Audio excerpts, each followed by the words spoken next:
Hi Pisces, welcome to your July 2020 love reading. It's Rena here. So what these are for me are for people who are single or who are in unhappy relationships, who are looking for inspiration it's inspiration. It's about evolving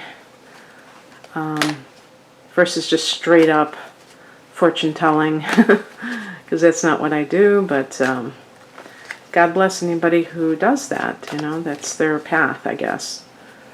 So I'm just shuffling the cards here, and we shall see how this pans out.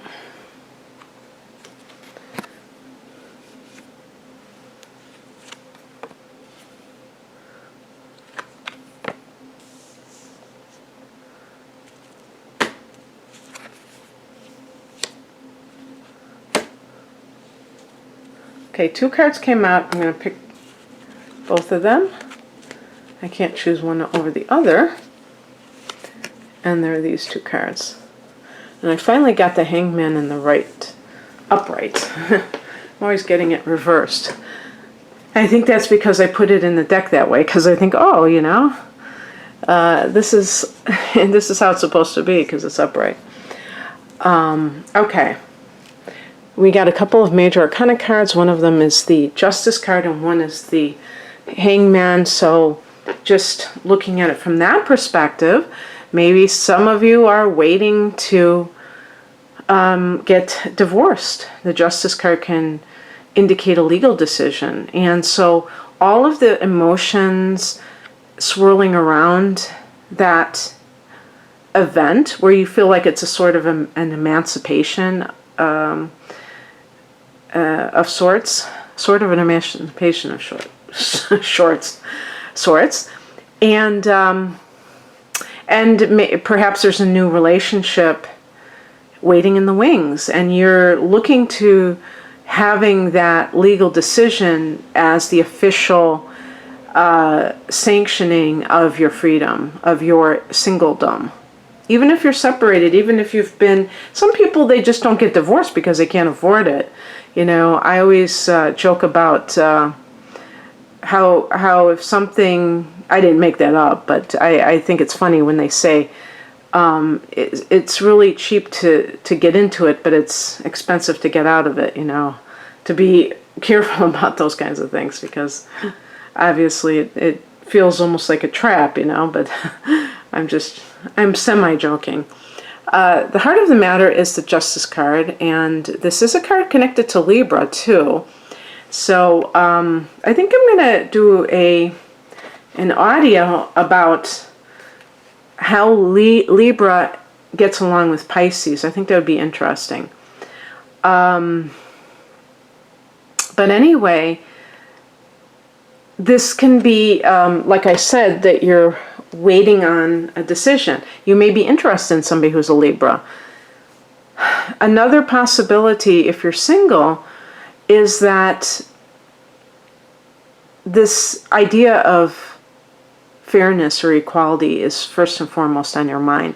And sometimes that comes from past relationships where you weren't treated fairly. You weren't treated as you deserve to be treated. And so you're a lot more sensitive to these issues going forward. And definitely for Pisces, you give everything for relationships. I'm talking about the balanced Pisces people.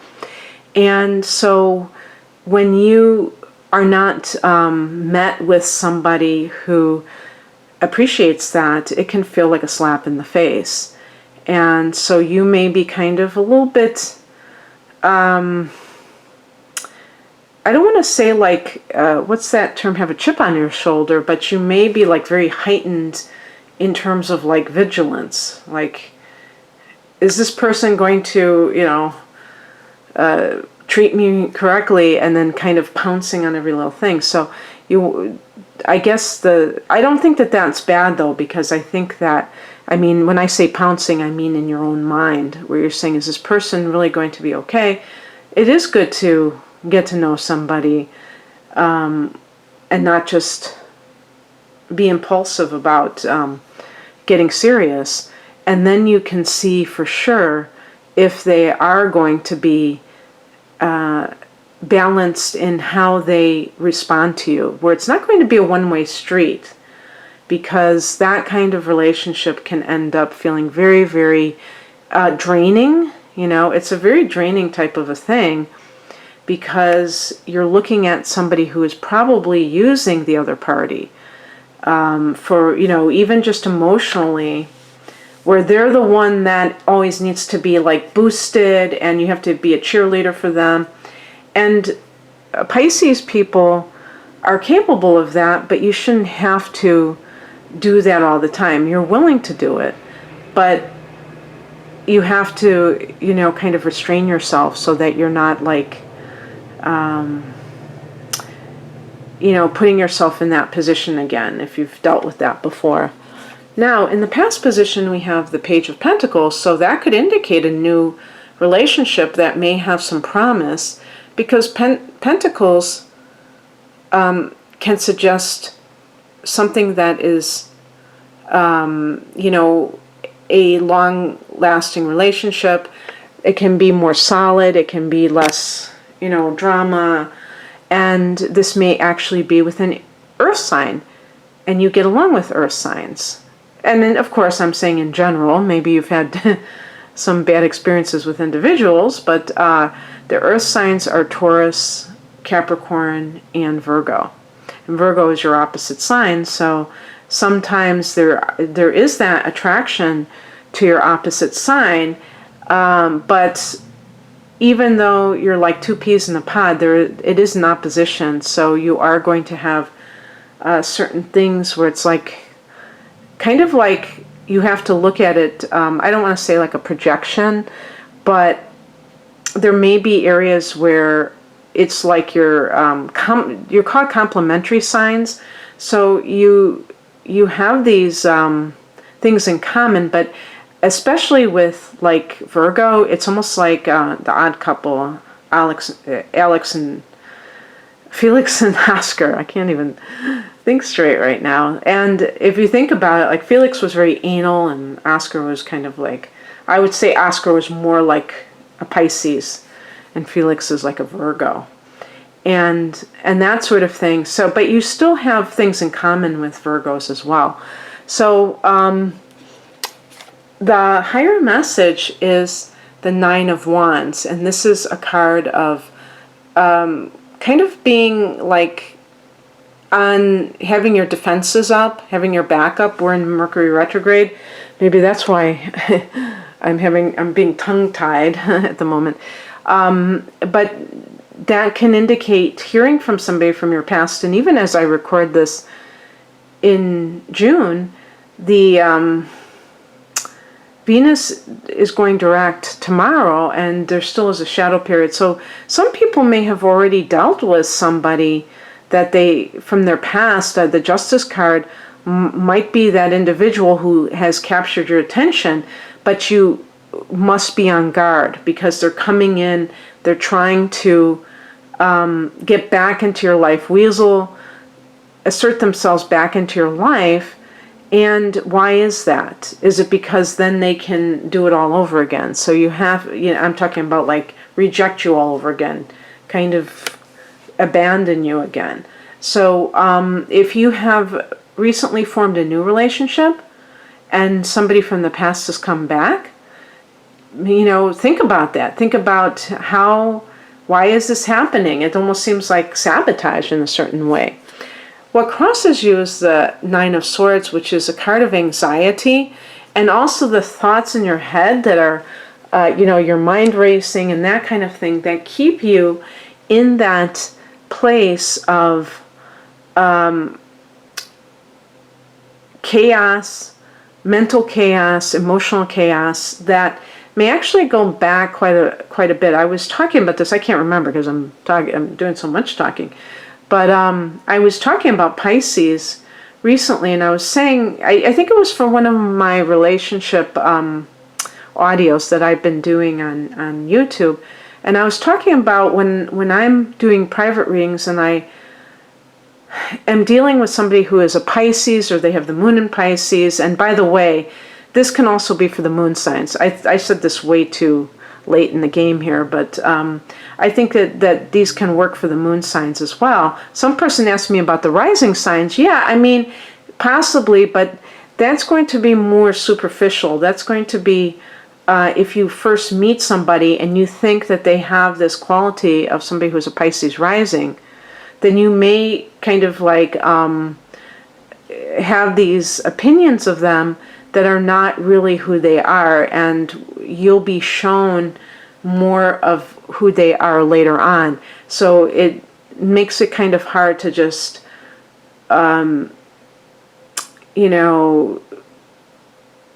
think that you know somebody when you first meet them. Now, what I was saying was I was talking about learned helplessness, and I was saying that I think, when I do readings for Pisces, sometimes I think to myself that they've probably been through a lot. And the main reason is because Pisces, you represent the 12th house, which is the house of karma, past lives, and it's the last house, so it's the last sign. And it tends to be this, there was a book I read, they called it the karmic dustbin or something like that. And that might seem excessively negative, but I don't see it that way. I just think that Pisces is an old soul, and old souls get tested in certain lifetimes, you know what I mean? So I do feel that something is triggering within you, anxiety that is coming from the past. And this is a really important thing to pay attention to, because you may be dealing with somebody who is kind of reminding you of a time when you didn't have that kind of power, which we usually associate with childhood, and you have an adult, like a parent, who is being a bully, or just somebody who is like even with the Justice card, not being fair, like you're the black sheep, or the scapegoat, and that kind of thing, and that feeling of victimization. Okay, that doesn't just go away when you turn 18 or you leave home. It can stay with a person for life if they are not conscious about wanting to eradicate it from their vibration. And I don't know if anybody can fully escape its clutches, and I don't think you really need to. I mean, if you're triggered now and then, that's one thing, but if you're dealing with somebody and they're bringing up anxiety within you, that is a huge red flag. And don't ignore it because you want this to work out. You want to prove to yourself that you really are okay. Now, if that person left you, that could show that they have issues, not that you have issues. So it's very important not to allow anxiety to fester because you're dealing with somebody who is provoking it within you. And then I got another card. This is for what's coming in and also advice, which is very similar. They're almost interchangeable, the 8 and 9 of Swords. And this is about an oppressive situation. I feel that this is a card of self-induced oppression. So it's the thoughts that you tell yourself. Swords are about thoughts, communication, but this is to the self. 8, the 8th house in astrology, is Scorpio, and this is the shadow. And the shadow for Pisces, I think, is irrational guilt, self-sacrifice that transcends just being virtuous or doing it for the benefit of others, but is actually kind of like a form of self-abuse, self-undoing, the 12th house, that's one of the words of the 12th house, and self-denying, like not feeling like you deserve something, so you're going to allow somebody else to have what you have every right to. And if you are waiting for somebody to get divorced, watch out for the tendency of, see how you feel about that, because you may notice other things, like perhaps this person didn't tell you that they were married until after you had fallen for them. Maybe you're catching them in lies, even if they seem like little white lies that kind of make you question the bigger things that they're telling you. And you may feel like you can't go anywhere because you're like in deep with this person. And those kinds of things, that's why I think that it's not a good situation to be in, because there are so many red flags. I mean, people who are not being honest, maybe being jerked around, being kind of led, what do they call that? Being led on, and not, the person has no intention of getting divorced, but they know that that's what you want. So what I basically am saying about the Eight of Swords is self-love is really important, but it starts with you. And, well, no duh, it starts with you. It's self-love. But what I'm saying is that self-love is important. You are the one to give yourself this. Do not seek it out in other people. But by the same token, I do think it's important that you're with somebody who tells you or shows you that they love you. I mean, some people are very weirded out about saying it, but by their actions that they are caring for you. And then there are the other people. They don't say it and they don't act it. So those are the people I'm talking about. The outcome is the Six of Swords. This is leaving the drama behind. And, we have four swords. I mean, I'm counting the Justice card as a swords card, but, swords are minor arcana. So we'll say 3 swords cards. But out of 7 cards, 3 are swords. So is this an air sign? Is this a Gemini, Aquarius, or Libra individual? And are they, stressing you out?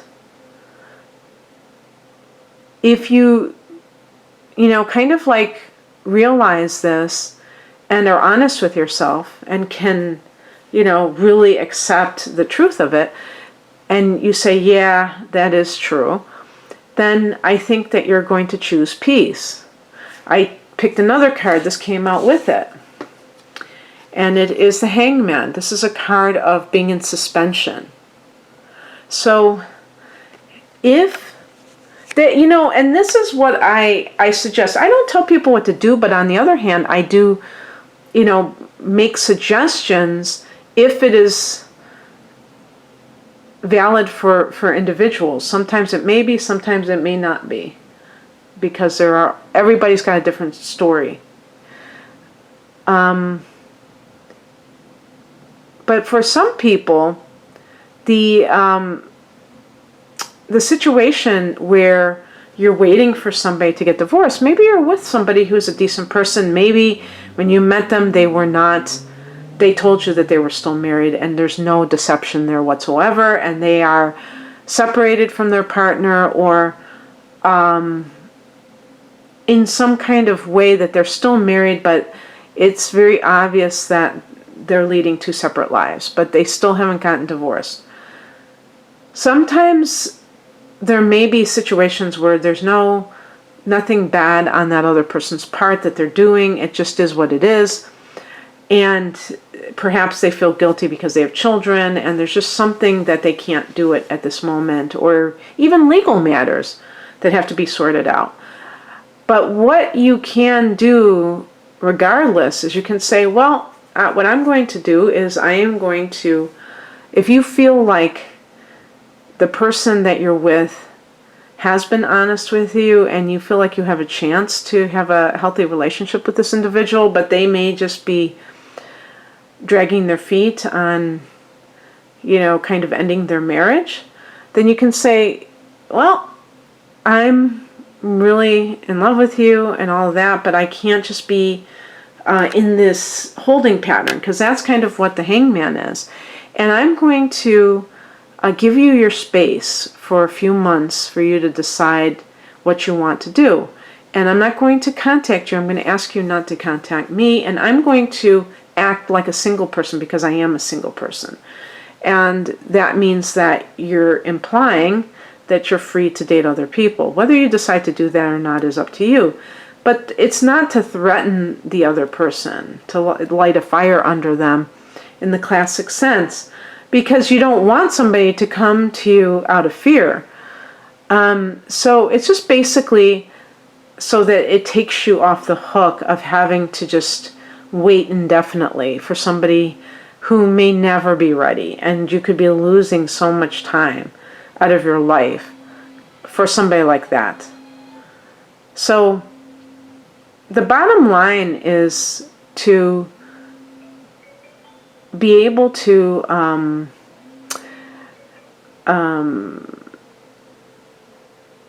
give the other person space so that they know what it's like to live without you. And they may be able to, have that sense of urgency more about moving on with their life. So that's the only reason. It's not to threaten anybody, because you don't, like I said, you don't want somebody to just come out of fear or out of jealousy and thinking that, oh, they're going to date. I don't want that. So this can also be like you just surrendering to your love life. And sometimes people think that surrender and giving up are synonymous, and they are absolutely not synonymous. Surrender in the spiritual sense means that a person is not trying to push anything at the moment. So that whether it's pushing somebody to get divorced, pushing somebody to get married to them, pushing somebody to commit to them and be monogamous, all of these things come with it a lot of resistance, because the other person may have reasons why they don't want to do it, and then they push back, and it creates a logger's head. You're kind of in a holding pattern, and that's what it can feel like with the hangman, is that you're in this place of no man's land. But that may be a good thing, because if you let go and you're not trying to find someone, maybe you're trying to find yourself, and that's more important at the moment. So I'm going to leave it there, and I hope that you receive something from this, Pisces. If you would like a personal reading, the link is below. Take care. Bye.